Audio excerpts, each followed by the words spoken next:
जय हिंद दोस्तों।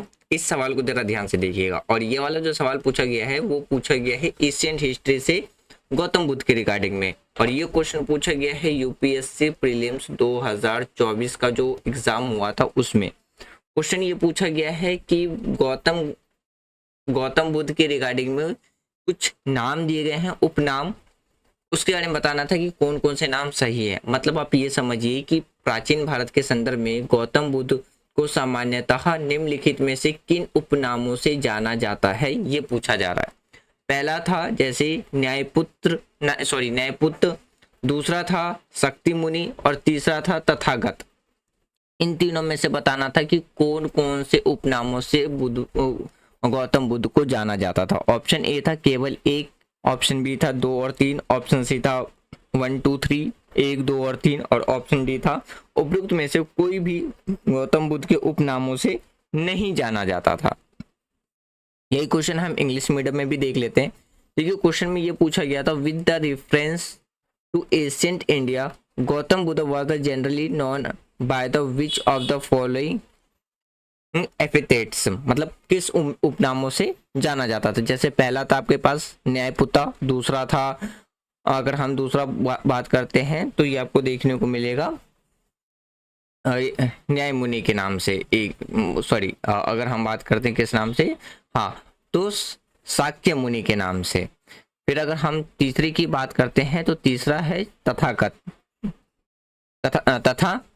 के नाम से। ऑप्शन देख लेते हैं। ऑप्शन ए था केवल एक, ऑप्शन बी था 2 और 3, ऑप्शन सी था 1 2 3 और ऑप्शन डी था none of the above of epithets of the Gautam Buddha. तो इसका जो राइट आंसर मिलेगा वो आपको मिलेगा option B is correct answer, यानी कि दूसरा और तीसरा ही स्टेट करेक्ट है, जबकि हमारा पहला इनकरेक्ट है। पहला हमारा इसलिए इनकरेक्ट है क्योंकि भगवान, हम महावीर की बात करें तो भगवान महावीर जी का जो जन्म था वो उत्तरी भारत के नादर या हम नाटापुट्टा के एक क्षत्रिय परिवार में पटना वैशाली के पास प्राचीन महावंशक यानी कि नादर के एक न्याय वंश के यात्रिक या लक्षवी गोत्र में कुंड ग्राम में हुआ था, इसलिए उन्हें क्या माना जाता है, न्यायपुत्र भी कहा जाता है। तो ये महावीर के रिगार्डिंग में था, ना कि गौतम बुद्ध के रिगार्डिंग में। अगर हम दूसरा और तीसरा की बात करते हैं तो दूसरा और तीसरा हमारा जो ऑप्शन है वो बिल्कुल करेक्ट है। दूसरे ऑप्शन की बात करते हैं तो जो गौतम बुद्ध थे तो गौतम बुद्ध को शाक्य मुनि के नाम से भी जाना जाता है, जिसका मतलब होता है शाक्यों के ऋषि। तो इस वजह से उनका जो उपनाम था एक शाक्य मुनि के नाम से भी उन्हें जाना जाता है।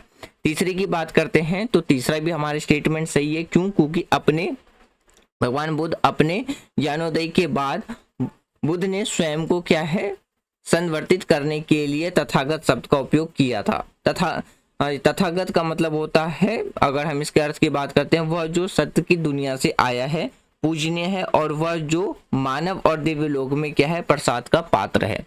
तो इस वजह से हमारा दूसरा और तीसरा जो स्टेटमेंट है वो क्या है, करेक्ट है। मतलब दूसरा और तीसरा जो उनका उपनाम है वो सही है, जबकि अगर हम पहले उपनाम की बात करते हैं तो वो क्या है, गलत होगा। तो इस बेसिस पे जिसका राइट आंसर होगा वो होगा आपका ऑप्शन बी देखने को मिलेगा 2 और 3। और ऐसे ही मोर इन्फॉर्मेटिव वीडियो के लिए आप हमारे चैनल को सब्सक्राइब करें। यदि आपको notes, previous year question paper PDF में चाहिए तो टेलीग्राम पे चैनल है, उसका लिंक आपको डिस्क्रिप्शन में मिल जाएगा। आप वहाँ से टेलीग्राम चैनल ज्वाइन करके फ्री ऑफ कॉस्ट डाउनलोड कर सकते हैं। Thanks for watching friend, take care, जय हिंद।